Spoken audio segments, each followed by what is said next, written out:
네, 그럼 시작하겠습니다. 네, 안녕하십니까. 통상임금을 바로잡는 근로기준법 개정안 발의 기자회견을 시작하겠습니다. 저는 기자회견 사회를 맡은 전국 상부금 서비스노조와 백정현 정책실장입니다. 최근 대법원이 통상임금 판단 기준에서 고정성을 삭제하면서 통상임금의 법적 정의를 명확하게 하는 판결을 하였습니다. 오늘 발의되는 법안은 이런 통상임금의 최저 기준 없이 다툼이 없도록 명확히 하는 법안입니다. 오늘 기자회견 순서 간략하게 소개해드리겠습니다.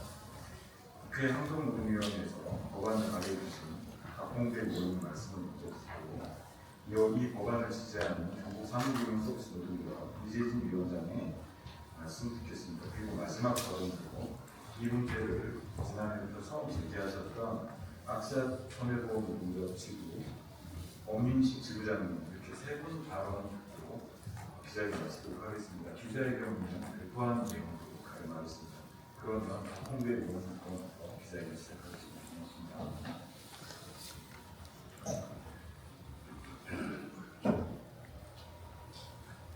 네, 안녕하십니까. 국회 환경노동위원회 소속 더불어민주당 국회의원 박홍대입니다.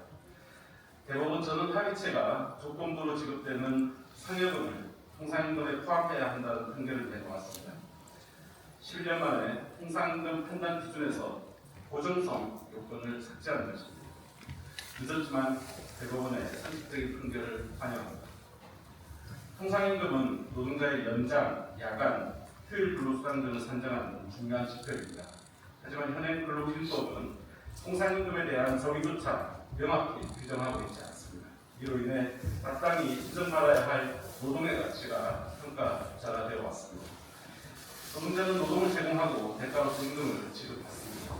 땀 흘려 일한 노동의 대가인 만큼 우리는 우리의 임금이 얼마인지 또 통상임금은 어떻게 계산되는지 직관적으로 알 수 있어야 합니다. 지금의 통상임금은 노동자 스스로 계산은커녕 사립 범위조차 명확하지 않은 깜깜이 상태입니다. 이것은 명백한 법적 위기입니다. 법 개정을 통해 바로 잡아야 합니다. 통상임금의 꼼수 또한 현장에 커다란 문제입니다.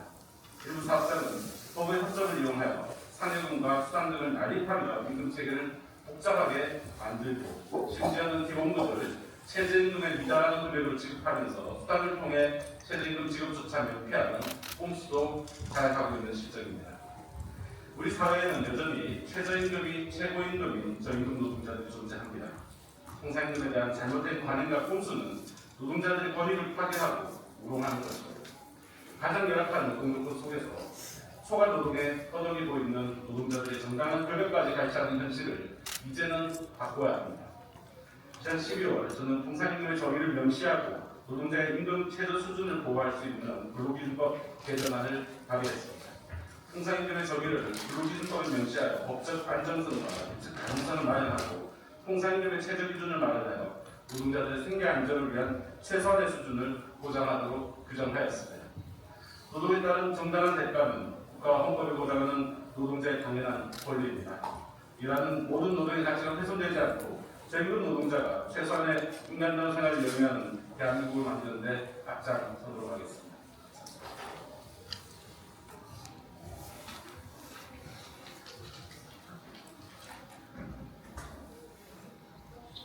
네, 존경하는 언론 여러분 그리고 국민 여러분, 상금 서비스 노동조합 위원장 이재진입니다.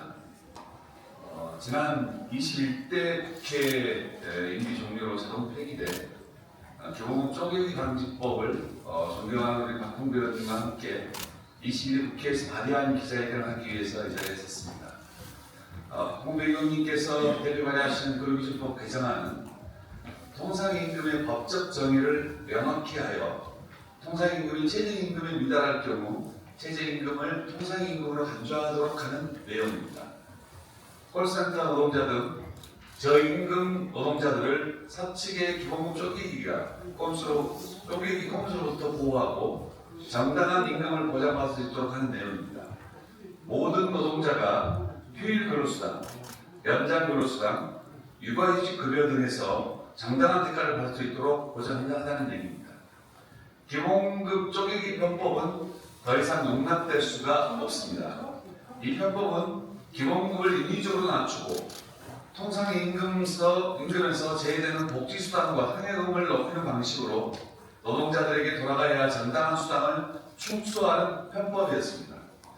최저임금법과 근로기준법의 근본 취지를 훼손하는 불법적인 관행임에도 여전히 주요 금융주주회사의 외주 콜센터 사업장 중심으로 버젓이 자행되고 있는 편법입니다. 최근 대법원은 통상임금의 고정성 개념을 폐기하고 소정근로에 대한 정기적이고 일률적인 대가 지급되는 모든 금액을 통상임금으로 봐야 한다는 의미 있는 판결을 내렸습니다. 이 판결은 통상임금을 편법적으로 낮춰온 사행자 관행의 종집을 찍는 계기가 될 것입니다. 거기에 이번 근로기준법 개정안 발의는 이러한 법원의 판단을 입법으로 더욱 공고히 하는 역할을 할 것이라는 말씀도 드립니다. 정부산업금융서비스 노동조합은 노동자의 권리를 지키기 위해 이번 개정안이 반드시 본회의를 통과하도록 모든 노력을 기울일 것입니다. 우리는 현장의 노동자들과 함께 이 법안을 지지하며 사회적 공감대를 형성하고 정의로운 노동 환경을 구축하기 위해 끝까지 싸울 것입니다. 오늘 이 기자회견과 법안이 통상임금을 바로잡는 우리 사회의 변화와 노력에 기여하기를 바라면서 제 발언을 마치도록 하겠습니다. 고맙습니다.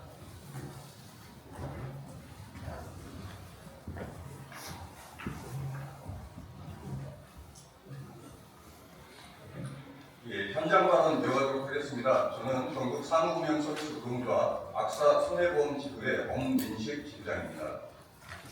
통상임금 바로 세우기 더 이상 미뤄서는 안 됩니다. 대한민국에는 최저임금 제도가 시행 중이기 때문에 근로자들이 받는 임금은 평균임금이든 통상임금이든 그 명칭이 무엇이든 간에 적어도 최저임금보다는 높을 것이라는 것이 일반적인 기대와 상식이며 최저임금 제도를 시행하는 취지 등을 고려할 때 이는 매우 기본적이며 당연한 것이라 생각합니다. 2022년 1월 출산 육아휴직을 사용한 대구 지역 상당 깊은 조합원 한 분이 고용보험을 통하여 수령한 출산 육아휴직 급여를 확인 후 노동조합에 도움을 요청하였습니다. 이에 지급받은 출산 육아휴직 급여의 산정 내역을 확인한 바 당시 최저임금이 시급 9,160원이었으나 도움을 요청한 직원은 최저임금의 절반 수준인 시급 4,785원의 통상임금을 기준으로 산출된 출산 육아휴직을 지급받았다는 사실을 확인할 수 있었습니다. 최저임금 제도가 시행 중인 대한민국에서 최저임금의 절반밖에 되지 않는 통상임금을 기준으로 출산 육아휴직 급여가 지급되었다는 사실을 확인한 후 당사자는 물론 노동조합에서도 최저임금 제도가 시행되고 있는 취지 등을 고려할 때 적어도 최저임금까지는 출산 육아휴직 급여를 재산정하여 지급받는 일이 별다른 문제 없이 대수롭지 않게 진행될 것이라고 예측했었습니다. 그러나 현실은 전혀 달랐습니다.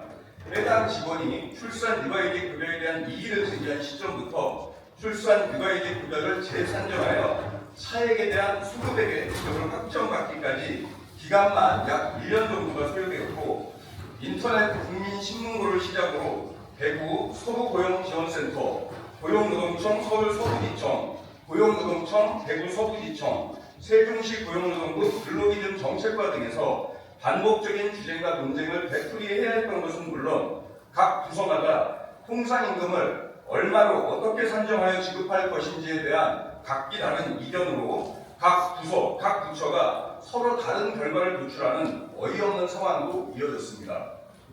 이러한 혼란과 논란의 이유는 근로기준법에서 통상임금에 대한 정의를 명확히 규정하지 않고 있다는 법률의 허점과 최저임금에도 미치지 못하는 통상임금을 적용하고자 하는 일부 기업들의 욕심, 그리고 통상임금이 최저임금보다 낮아도 위법이 아니라는 최저임금 제도의 취지 자체를 무력화시켜버린 대법원의 비상식적인 판례에서 비롯되고 있었습니다. 통상임금을 가장 쉽고 간단하게 정의하자면 통상임금은 수당 산정 기준입니다. 악의적으로 최저임금 제도를 무력화시키면서 최저임금에도 미치지 못하는 낮은 수당을 근로자들에게 적용시키는 가장 쉬운 탈법과 꼼수는 통상임금을 낮추는 방법이며 노무 관련 법무법인의 거액을 쏟아부으며 자문을 받는 기업들이 이러한 법의 허점을 놓칠 리가 만무합니다. 결과적으로 전국에서 콜센터를 운영하는 대부분의 회사들은 물론 온갖 산업과 직종에서 통상임금을 낮추기 위하여 기본급을 대폭 낮춰놓고 성과급을 높여놓은 기형적인 임금 구조가 독버섯처럼 만연되어 있었습니다. 이 문제는 입법을 통하여 해결되어야 합니다. 저희 노동조합의 도움을 요청했던 해당 직원은 노동조합의 조력을 통하여 약 370만 원 정도의 출산 육아휴직 급여를 추가적으로 소급받았습니다.